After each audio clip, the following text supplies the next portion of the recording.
PowerPoint? Yeah. Thank you. Can you not see the PowerPoint? No, it's in the lower right corner. If you click on it, it'll make it big for you. So move your cursor and click on the little box, and it'll bring it up. There you go. Yeah. Oh, thank you. You're welcome. All right. So first off, again, we're going to go over principle number 3, and I want first off want to tell you how much I appreciate you allowing me to talk about something I have a lot of passion for, especially when it comes to honoring the game. So I feel like this is a great opportunity for the athletes you're coaching when they get older and they have athletes to almost follow suit. We're not going to always have that coachability or teachability. Some people are set in their ways, and this is just a good opportunity for you to teach your athletes as they're young, and hopefully they grow up respecting the game and honoring the game. So basically, honoring the game comes down to five bullet points. It's respect for the rules.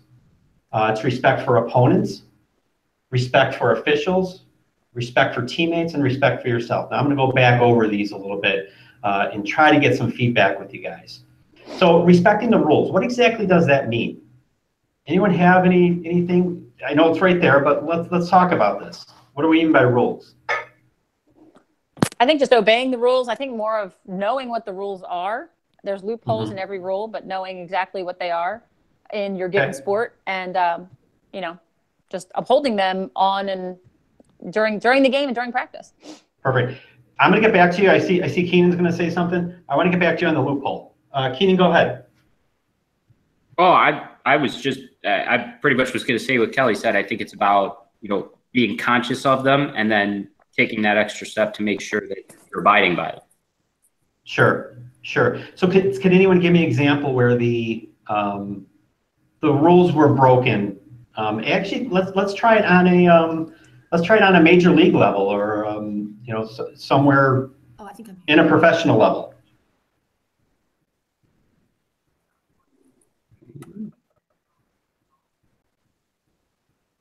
Do you have any examples of maybe someone that had something in their bat when they shouldn't have, or deflated a ball, quote unquote? Yeah, I'm thinking of a team that lost a Super Bowl this year that karma caught up with them. Right.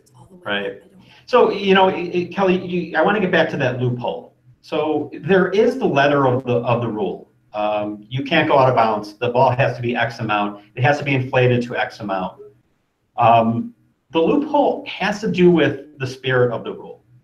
To play with the accurate equipment, to have your neck guard on, to have your mouthpiece in, you know, something that is still a rule, and you abide by both the spirit and the letter of the rule. So does anyone have any questions on this one? I know this is almost a self-explanatory one, especially when we're talking about rules and rules of the game. But I appreciate you noticing that, you know, you have to know the rules before the game, and you have to know what's going on. Okay, perfect. Let's move right along. Opponents. Has anyone ever remembered a 10-0 game blowout from either where you're on the receiving end or you're on the giving end? Does anybody remember those games? Yes. Okay, you remember those games. Do you remember the games when it was 4-3 in double overtime, whether you won or lost? And what games are you more proud of to say, look, we took the best team to double overtime and lost? Or is it we blew a team out 10-0? You know, it's the reason I'm getting to this is that opponents are such a valuable asset for us to be better athletes and better coaches. A lot of times those better teams and teams that are out there are well coached. And you have to pull your kids up to their level to compete at a level that's even with your opponents.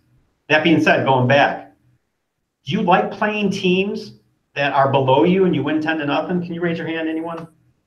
No, right? No. Would you rather play a 4-3 overtime game where both teams are throwing punches left and right and coming back? Those are exciting games, and I've been part of them, and I'm sure you have too. But again, respecting your opponents. Can anyone give me an example of something that would not respect your opponents? As a coach, as a coach? Well, when I was playing soccer in high school, we had a team that was up 8-0 on us about 40 minutes into the game. And the other team's coach took their goalie out and put a uniform on him so that he could come down and score a goal. And I was playing goalie for our team, and I took that as a huge show of disrespect. Sure. You know, I'm sure that guy, all he wanted to do is score a goal. We get lonely back there. Right. But, you know, I think that's just, I think it was taking an opportunity to kind of show us up a little bit.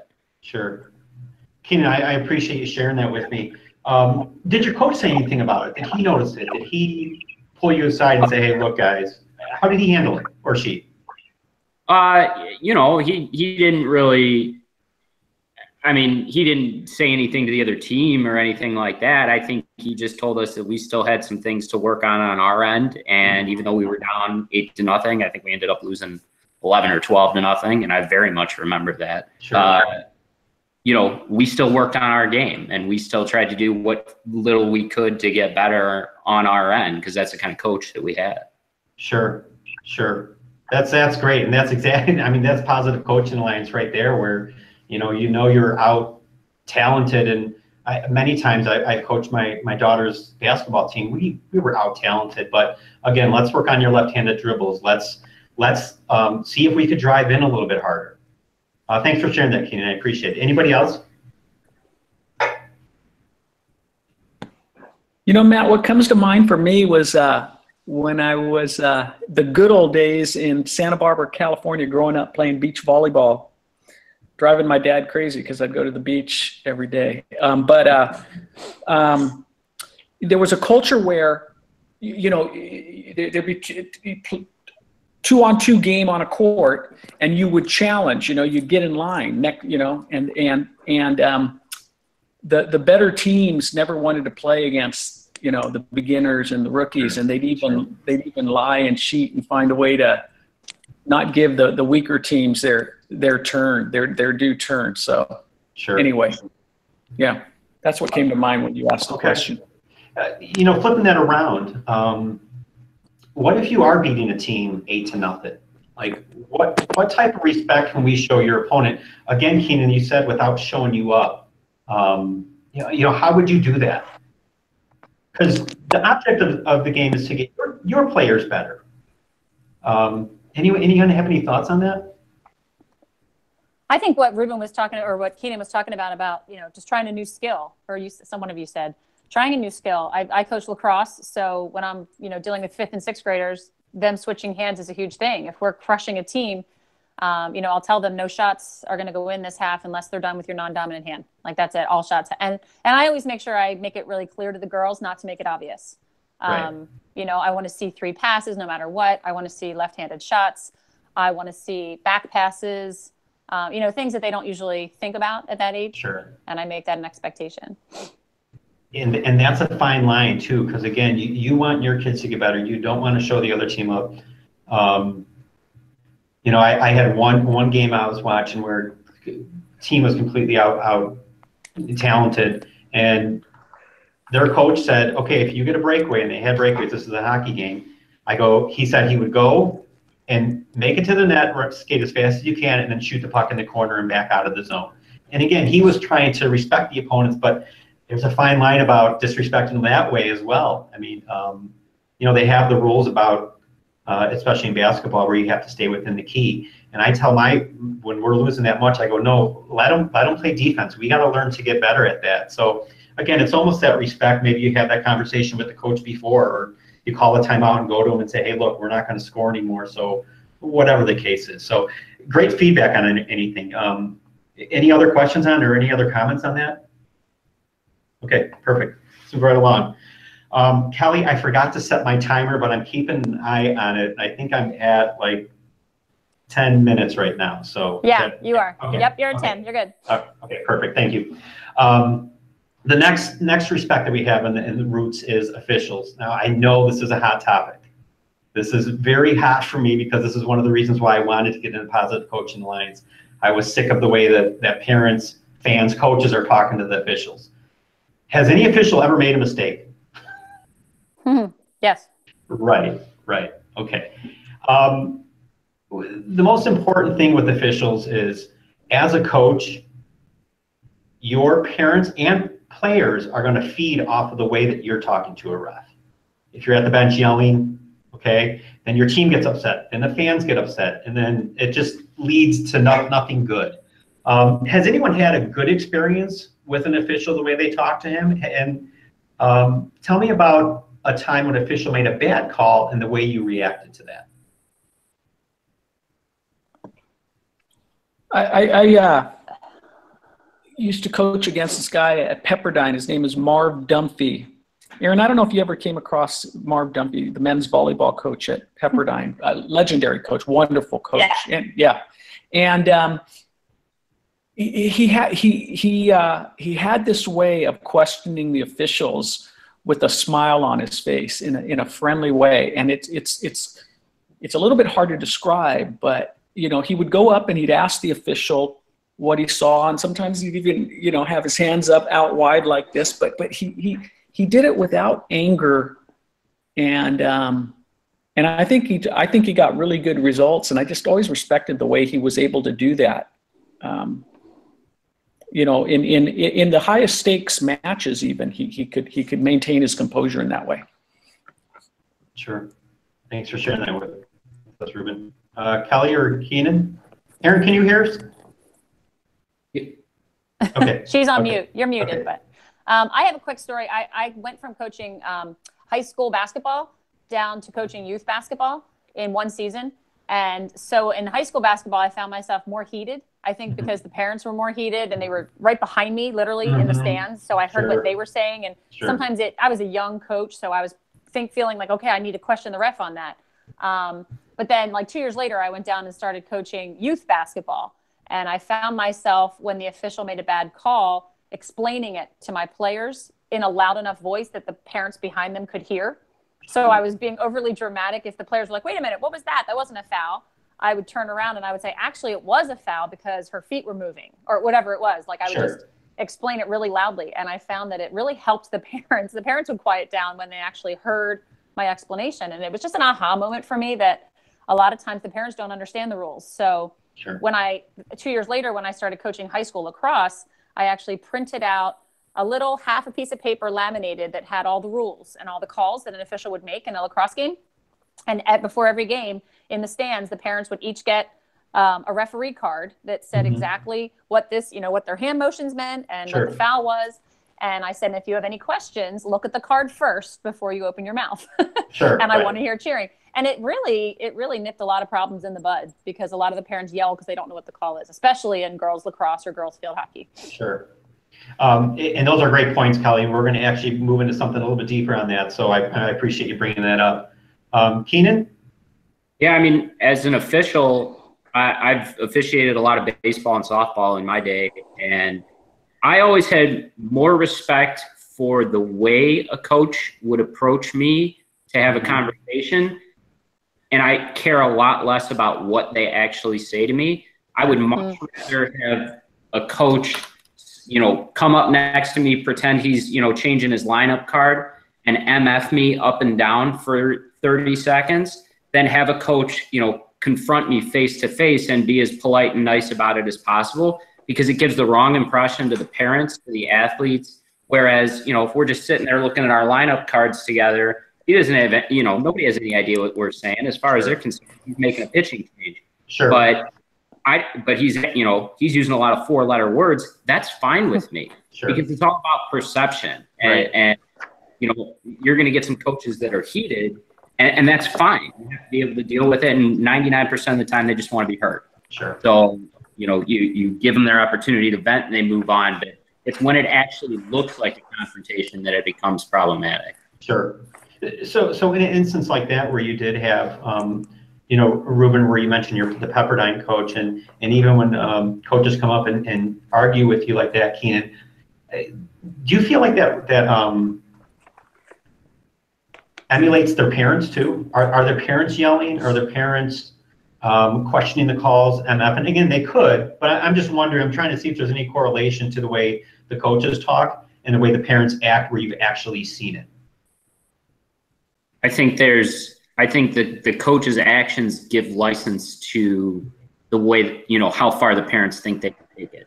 Sure. If they see a coach that's demonstrative and loud, and they're going to feel like they have license to do that as well. Whereas that'll be more subdued if the coach knows how to handle it the right way. Okay. Good. And it's funny. I was at a recent a game, and someone yelled something to the ref like it was offsides, and next thing you know, 5 other people who didn't even see the play are yelling that it's offside. So it's funny how that is contagious out in the stands. Okay, perfect. Any other questions on the officials? Let's move right on to teammates. So teammates is that's the T in roots, is respect for your teammates, and a lot of it really has to go with you on the field, on the court, on the ice rink. The way you talk to your teammates. The way you present yourself outside of the sport. If you do have a lacrosse jacket on and you're in the store acting like a fool, they're going to get the impression that everyone is like a fool out there. So a lot of it is just respect for your teammates when you're off the court. Just as important as it is when you're on the field, on the court, on the ice rink. Has anyone ever had the star athlete and worst teammate? Mm-hmm. Does anyone have that? Yep. Okay. Was there any different approach you had to that athlete when you talked to him? Did you keep a closer eye on him or her? Have you ever had that conversation with him or her to say, look, I need you to be a better teammate. This is how you do it. I should have. I did that afterwards. I found myself, she knew where I stood with her attitude. Sure. And, this girl had a full scholarship to play lacrosse in Maryland her sophomore year. So junior and senior year, her attitude was horrible, and I couldn't even believe it. And I basically told her that, you will be staying in this game as long as your attitude allows. And I would take her out. If she yelled at an official, if she, yelled at another teammate, if she threw her stick or got angry, she was out. And I got a lot of flack for it, but, she knew my expectations of how she would behave. And especially when I took a senior out and put in a sophomore in her place who wasn't half as good of a player as she was, that was more of my attitude with her. I probably wasn't as kind and gentle as I should have been either. But Right.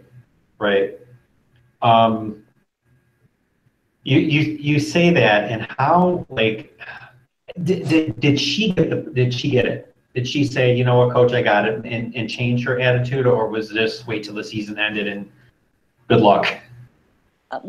Sometimes she did, but she did it under duress. She knew she was the best player on the team by far, and so, it was tough. It was not my favorite moment in coaching.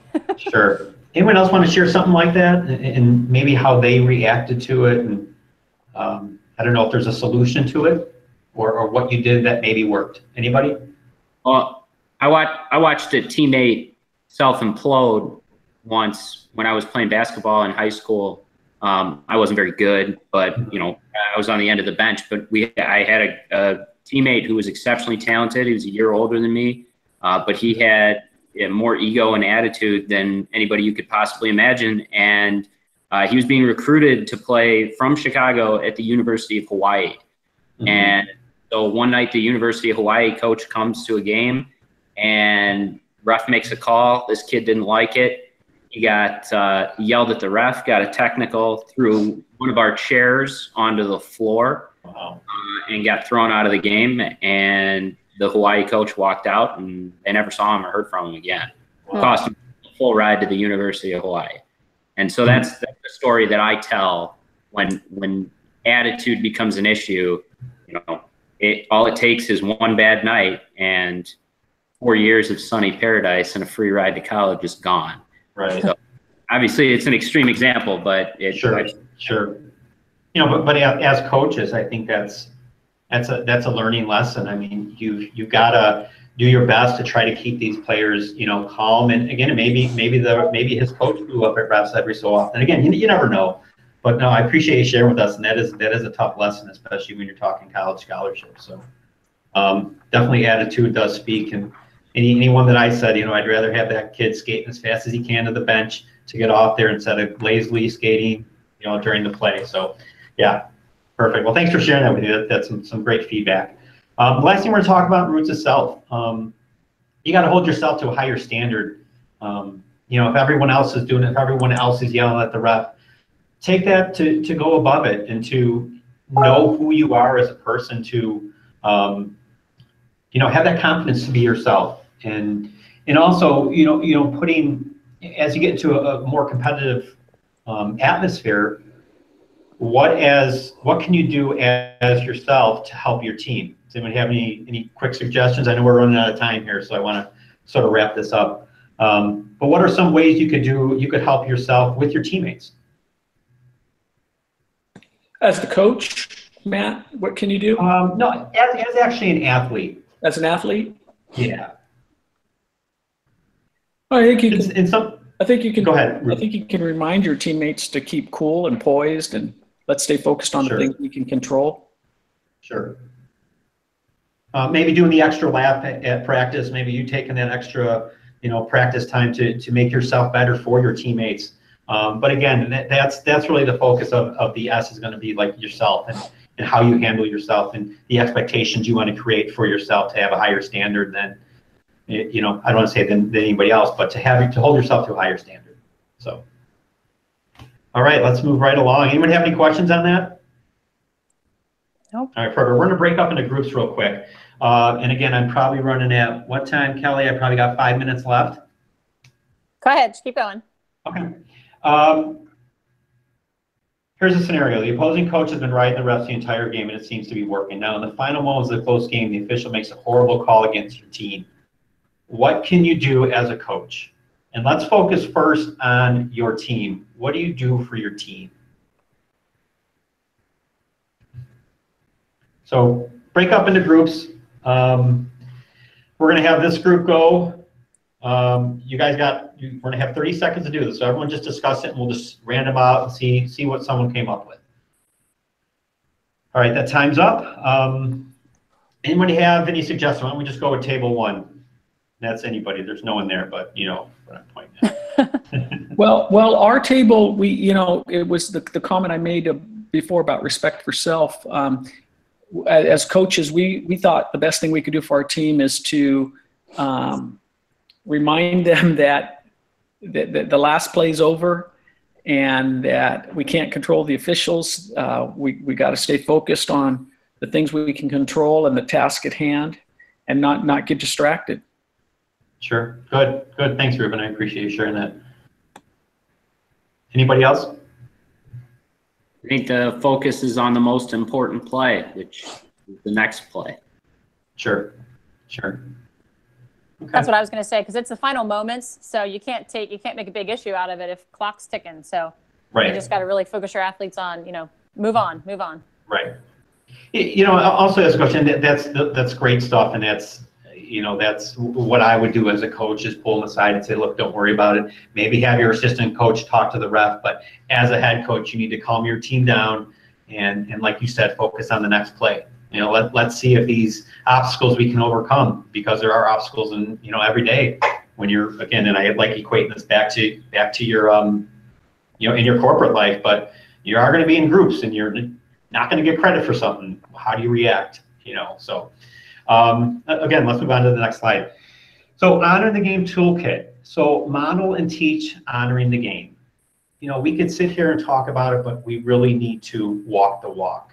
And when we're talking about roots, respecting the rules, officials, opponents, teammates, and self, how do we do that? As coaches, are we talking to the refs in a respectful manner? Are we excited to play that very, very tough team? Are we respecting the rules?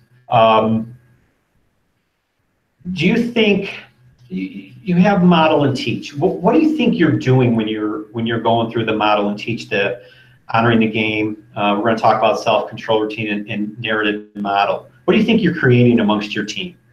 Do you have any thoughts on that? We're going to talk about it on the next slide, but what are we doing when we're honoring the game, when we're doing all these positive things? Are you cheating, Kelly? I was.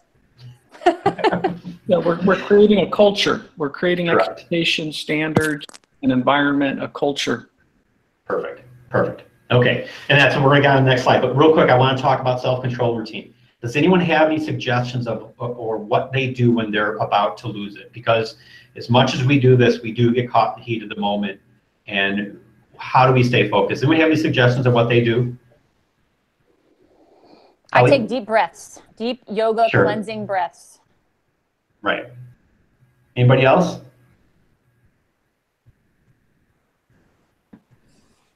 I'll occasionally turn to my co-coach without kind of pulling Keenan's trick with talking to the officials. I'll turn to my assistant coach and I might say, "Gosh, that was the worst call we've ever had." Sure. But I'm telling you, I'm not going to yell at him, and just direct it somewhere else, and in a way that folks don't know that I'm bothered by the call. Right. Keenan, anything?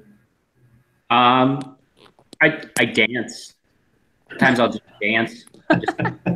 Like it's kind of my own shake it off, and I'm not a dancer. Think Elaine on Seinfeld if you're a fan. But that's kind of my default. Hey, I'm uncomfortable and I need to that's it. Okay, Ruben, I like yours, and that's what I do. I'll turn to my assistant coach. I'll walk over across the bench and talk to the assistant coach at the end of the bench, and again, it sort of closes you off because there's only that 1 to 2 seconds where you really need to have a self-control routine. So, thank you everyone for sharing that with me. So the narrated model. So basically, this is what you don't want to ever be accused of is not standing up for your team. And as a coach, that's pretty valuable to you.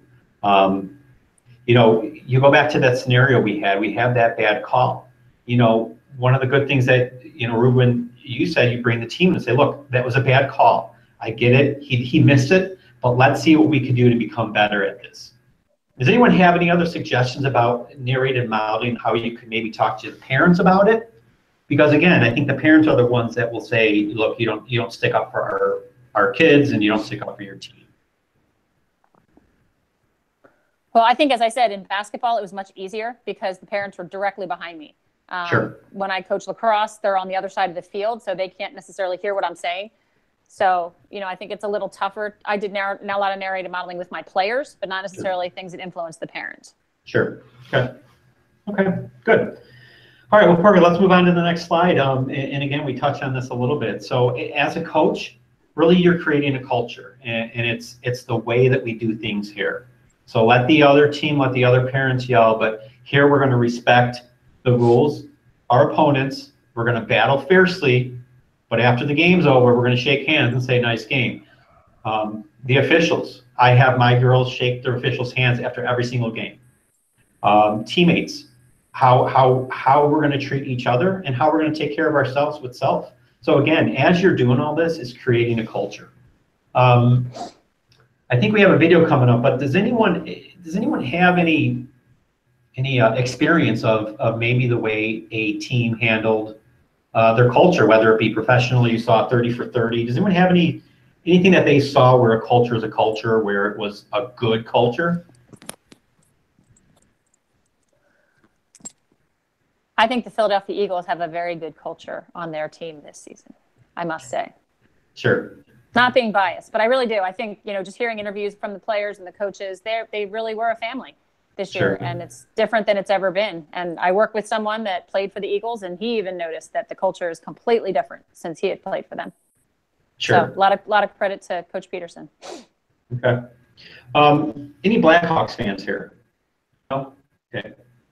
All right, we got one. In 2005, a Sports Illustrated article had the Blackhawks as the worst franchise through all 4 sports. Dead last. 500, whatever it was, they were last. And in a matter of 3 to 4 years, they had moved up to number 1 or 2 again when they redid it. If that is not a change in culture, oh my God, I don't know what is. And again, where did it start? It started with the leadership and just bled all the way down to the players putting on the sweater. So, has anyone ever see that article? It was actually really interesting. It was really cool. So, again, culture is something that we definitely can control. Next slide, and again, we have this video from Julie Fati with the 2-time World Cup. We can pretend we watched that. Yep, perfect. And again, I'll just review these 3 takeaways. Connected, the e-tank, how important that is for the athletes. The second is the improvement, and with the elm tree of mastery. The last one is acting with integrity, which is honoring the game, which is roots. So again, we create the culture, and we have the tools to do it. So I appreciate everyone's time. Thank you for allowing me to speak to something that I have a lot of passion for. Thank you. All right. Thanks, Matt. You're welcome. Thank you. How'd you feel going through that part? I felt a little bit more prepared on Friday, but you know, this one was, again, I watched my video and I think I said about 50 times, and I was trying to think in my head. So I'm trying to think like how I could become better doing it though. But I do enjoy talking about roots. And you know, Kelly, what we talked about before, I don't want to come off too preaching. Again, I felt like I was talking a little bit too much, and I'm trying to get, you know, more interaction with the crowd or the coaches. So. Okay. All right. I think that people don't realize, trainers don't realize how much information is in honoring the game, because when you look at the slides, the number of slides, there's very few. Sure. But I think for honoring the game, you've got the theory, the roots piece, you've got the scenario piece, you've got the Julie Foudy video, and then you've got the link to culture. And then you've got the wrap up of the workshop with the key takeaways, and all of those pieces are so important that we have to make sure that we do leave some time. So if I were to ask you of the theory, the examples, the scenario, and then the tools that the coaches take with them, which one of those do you think is most crucial at the end of the workshop to really make sure that they get a really good handle on? I would say actually the last slide. You know, I feel there's so much opinion and thoughts on each one of the 5, but the last slide where it talks about breaking it down into 3, where it had the e-tank, the ratio.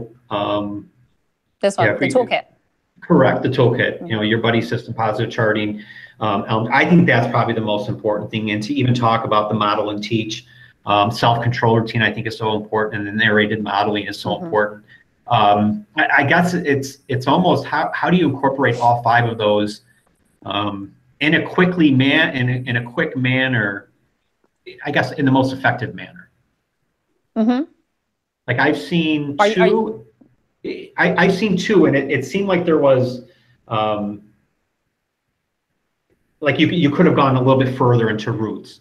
And again, it's towards the end, so I don't know if that has something to do with it. But have you seen any trainers do a good job? And what do they do, I guess? For this part, for honoring the game as a whole, or for just honoring the game, Kelly? I'm sorry. Yeah. Well, what I'm going to do first, I want to hear some feedback from Keenan and Ruben, because I've already seen you a few times. So I'd love to hear their first impression of seeing you do this first. And then I can give you some suggestions or some ideas of sort of ways to keep the pace going a little bit faster. But I would love to hear from even Erin, if she's there. I don't know if she can still hear us. But just if you were a coach sitting in the room at Matt's workshop, this is the very end of the workshop.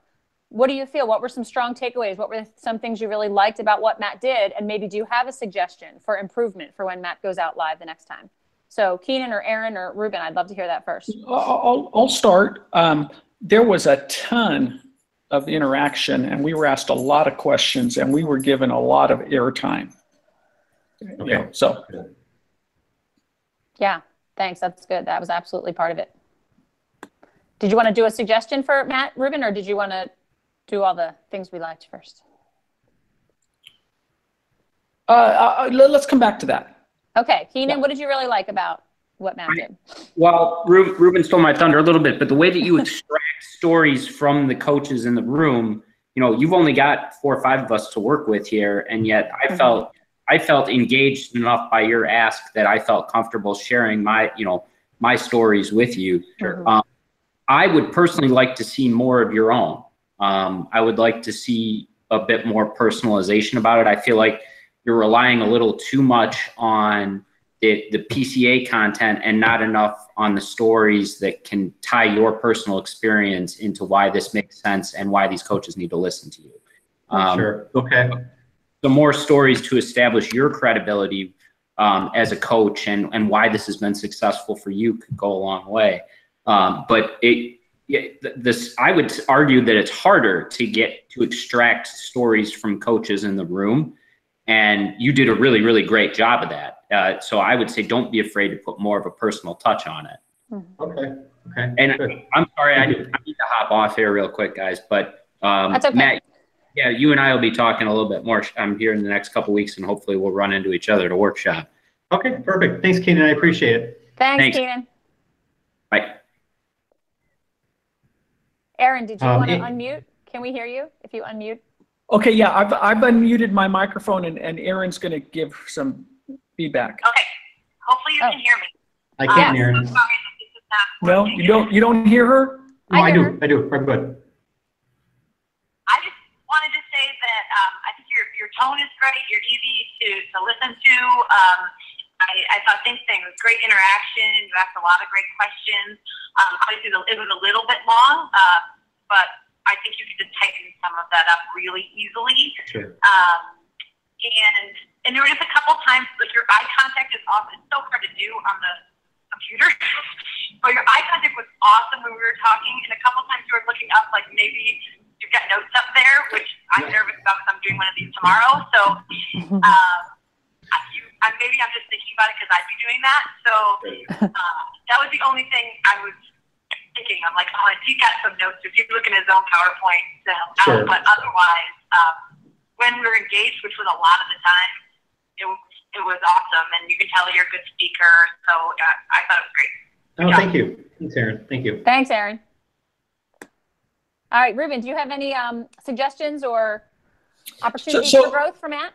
So I'm thinking about all the feedback. So we all thought that we got lots of opportunities to share, and I feel that it was to the point where it was a little repetitive. It was like, so I actually think you can mix that up a little bit, and one way to mix it up is with what Keenan said. Not so much, and I believe this and I do that, but an actual story, an actual example. Sure. And you don't want to do too many of those, but Right. I personally like one personal story from the trainer per section, per principle. Okay. Maybe two in some, but yeah. So, okay. Okay. No, and Kelly, I know we talked about this. My last one was you want me to share a little bit more stories for myself to lend my credibility. So that's definitely something that I'm going to work on.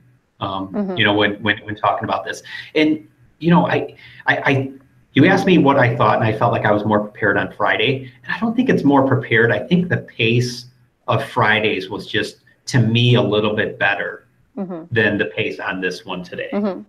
So. Yeah, and it's a challenge, and it's one of the reasons that I like the trainers to do the beginning of the workshop and the end of the workshop. Sure. Definitely. The other principle you choose to do in the middle of there is up to you, but I think this is when you're actually in a live workshop, you have to remember the coaches have already been there for an hour. Right. Sometimes an hour and a half. And this principle, more than ever, I've watched so many trainers do it as a 10-minute lecture, or a 15-minute, let me just get all this information in your head before I walk out the door. Right. And so even more so, you were saying, how do I get through this, or how do people do this well? The very first thing I do with this principle is get everybody standing up on their feet. And I don't even explain roots. I just say, okay, here are the 5 areas that are non-negotiable, that to really have a strong culture, there are no gray areas here. You need to teach respect for these 5 areas: rules, opponents, officials, teammates, self. And I just show them. I showed this slide that's just, I'm going the wrong way. The root slide, but I show that all at once. And then I say, okay, now as coaches, your job is to defend these 5 things. All right. Which one is most challenging for you? And I have around the room ROOTS on little pieces of paper, and I have them tacked around the room, or I have them tacked, but wherever works. And I say, I want you to think about which one is most challenging for you as a coach. And I want you to go to that letter. And when you get there, there's going to be other people there with you. And I want you to just talk about why that's so challenging for you. You've got 2 minutes. Go ahead. And they all go around the room and they talk. And I do this for athlete workshops as well. I've even done it for parent workshops before. We don't usually put roots in parent workshops, but I talk to the parents. Which ones are hard for you to respect? Sure. Then I say, okay, which one is hardest for your team? Which one do you find most challenging for your players to have respect for? Switch, go to whatever letter that is. And some of them move and some of them don't. Sure. Then when they get there, I say, okay, now I want you to brainstorm. How can you be intentional about teaching this to your team? So there's 3 parts. Where is challenging for you? What's challenging for your team? And then how do we as coaches teach respect for officials? How do we teach respect for teammates? How do we teach self-respect? What do we do as coaches to make this part of our practice so that it doesn't have to be a lesson they learn when they scream at an official at a game? That's not when you want to teach the life lesson. You want to teach the lesson every single day at practice. Maybe you do that by making during a scrimmage. Thanks, Ruben. Thanks, Ruben. I appreciate it. Maybe you do that by having the most obnoxious kid officiate a scrimmage at the end of practice. Maybe I officiate the scrimmage at the end of practice and I make terrible calls on purpose. Right. Maybe I match the kids up for a drill with the person that I know they can't stand, but they have to work together. And maybe I do a winner's circle where they have to say 5 things that they think that teammate did really, really well in practice that day, or 3 things that person did really well in the game yesterday, or ways that they can, or play a game. I've done this before. I did this actually with lacrosse where there were no rules. We played a 5-minute scrimmage with no rules. Anything went, whatever they wanted to do. Like street ball? It was 5th and 6th graders. And I said, just pretend there are no rules, go. And I said, the only rule is you cannot hit anybody with the stick. That was my only rule. And they were, there was no whistle blowing. And it was the very first week of practice. Mm-hmm. And the girls started to understand, like, wow, rules are really important. There's a reason for these. Right. So that was how I intentionally taught there are rules in place for a reason. And when the official makes a call, it's for your safety. And it's to keep organized and to keep things fair. And, it was just a quick little lesson, but they got it. So then when you get to, that pretty much takes about, I would say about 10 minutes to do that part. So that's half. Then I move right into, all right, now let's put this into practice coaches. And they're still up in their groups. And sometimes I'll keep them in their groups. Sometimes I'll say, okay, now I need you to get together with coaches that coach the same sport that you coach or the same age level. Because definitely if it's a mixed group, you're going to have a difference between officials and umpires and referees. So I like to put them together. Sure. Or you want the 8 and unders to be together or the U15, it's different examples. But I'll say, okay, you've got 2 minutes to talk about how have you handled this in the past and how would you handle it differently in the future? That's the only thing I say for this scenario. Because the question is, what can you do? Which can be really hypothetical. This is, anytime there's a scenario, I want to make it, boots on the ground. What are you going to do? Because this is going to come up next week at practice or in a game. So they only have 2 minutes to do this. So and sometimes I share it out and sometimes I don't. Sometimes I just walk around and I kind of listen in and say, okay, it sounds like you guys handled that much different ways. You're going to handle this a little bit differently in the future. Now that you have the lens of roots, now that you know how important it is to show respect for all these areas, how many of you had some big aha moments saying, wow, I probably could have handled this differently? Sure. Just to make it, a whole group thing. Right. Then the toolkit, I have them sit back down again and open up your books.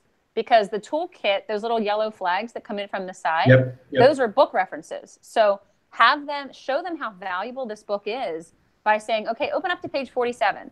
There are 9 different tools of ways that you can help your team honor the game. I'm just going to highlight 3 of them real quick. Modeling and teaching it, self-control routine, and narrated modeling. And I might even break them up into groups like get with 3 people right around you. One of you read modeling and teaching. One of you read about self-control routine. One of you read about narrated modeling. Talk to each other. Share with each other what that means. Just to keep it so interactive that no one's going to fall asleep on you. Right. And and then the part that you actually skipped over that I think is one of the most important on this slide is parent tools. Because the parent tools is the little, flyer in from the left. Oh, okay. But parents are the biggest issue that coaches usually say is their biggest challenge. So we even have some ideas for ways you can handle parents. And, show them on page 49. We mandate parent meetings. We have a parent meeting agenda for you. We have the parent sign contracts. I know teams that have given a parent of the day award, a silly t-shirt to the parent of the day. It's just something that parents need some airtime because coaches are really challenged by parents. And this is the only place in the whole workshop where we really address parent issues with a solution. So make sure that you give that some airtime. Okay. The end of this with the culture creation, this should take a good 5 minutes. Okay. So, as I said, about 15 minutes to get up to this point, and then a good strong 5 minutes for culture, because culture really should be at the top. Sure. And I've even done that. I've taken this slide and put it at the very beginning of the workshop because I think culture is probably the most important thing. And that's what we're going to be talking about through the whole workshop. And I have that's a great point. Yeah, I like to do that. I'm a big culture person, so I like to do that. And then, the video is there to give you a credibility. This isn't just me. If we're talking about creating a positive team culture, let's hear from Julie Foudy, who's, one of the best in the world at her sport, and her team is one of the best in the world. Why? Their team was different. Listen to for how, why is their team different? And the last question she says is, what would you want a new player to learn when they come onto your team? I mean, it's funny because that's exactly how the video ends. Mm-hmm. I mean, if you have a minute, what a great discussion. Sure. What would you want a new player to learn when they step onto the field or your team? So that can be a quick discussion question too. Okay. This is a pretty quick slide. Oh, I'm thinking I'm still sharing the slides with you. I'm sorry. I'm clicking through them and you can't even see. No, I know what you're talking about. You know where I am? Yeah. Okay. Sorry about that. I was like clicking around thinking you were seeing what I was doing. This slide here, the 3 key takeaways. Again, this is pretty quick. This is just a review. This is now the review of the whole workshop that you just did. Sure. So it's good to kind of pause for a minute. All right, here are the strongest 3 takeaways from the 3 principles that we just did. I know it was a lot of information overload, but just take a look at that. The connection, improvement, and integrity. These are the key things that you can walk out and put into place on the field tomorrow. Sure. And then this part is really what I do with this is say, okay, here are the 3 principles. Here are 3 tools that I shared with you that you can also find. I mean, there's 9 tools for each chapter, which from the course where I said take 2 and give me an example. Mm-hmm. I'm only giving you 3. So there's 18 more that we didn't even go over that are in your book. Sure. So where it says which tools would help your team the most, I just say, okay, turn to a partner, tell them your favorite tool from Emotional Tank.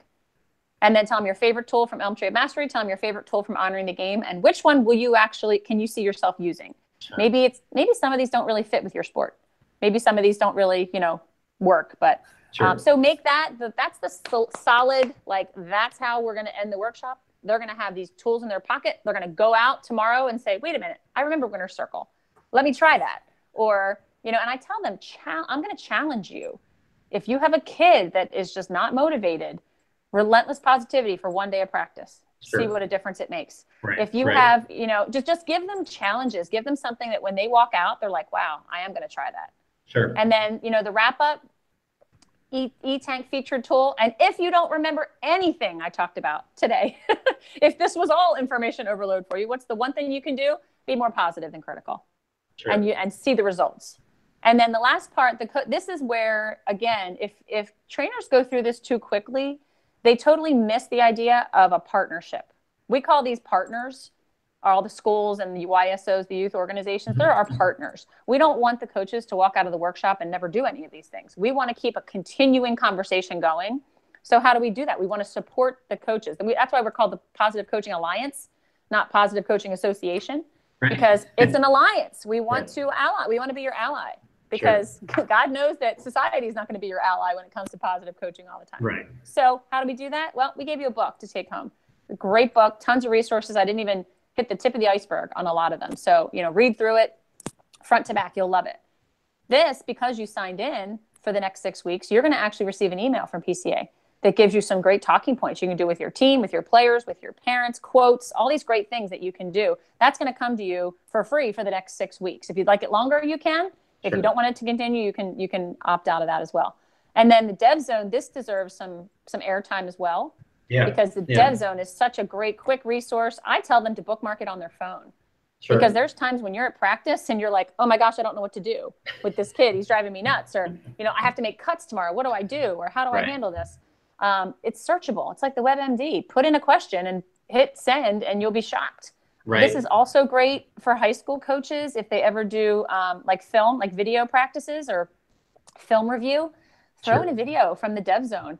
I'd much rather share with my team, Janine Tucker, the women's lacrosse coach from Johns Hopkins, and the way she feels about attitude than me telling the players about attitude. Steal it off of our Dev Zone. Show it for 2 seconds before your video practice from your game tapes, Sure, yeah. So it's just coaches are like, oh, wow, it's a good point. And then the evaluation part again, we're always trying to improve as trainers. We're always trying to improve this workshop. These workshops look a lot different than they did 3 years ago. So we want to know how we can make it better. Love you to, be as honest as possible. I always tell them this is where the truthful and specific comes in, people. We want to know. I don't just want to see great job, because that's something that we've taught the coaches. Don't just tell your players great job. Right. I want you to be truthful and specific. What did you like? What should we improve on? What stuck with you? What stuck out to you? Sure. And that's on page 71. Here's my name. Rip it out of the page. Leave it in the front of the room. And while you're filling that out, I'll be here for another 5 minutes if anyone has any questions or anything I didn't touch on. So even what I just did for you, that was a good 5 minutes. Right. So you just have to make sure that you leave honoring the game some time at the end. And if the workshop's over at 8:00, make sure you're finishing at like 7:55. So you do have time to answer questions at the end, or 7:50. Sure. Sure. Okay. Yeah.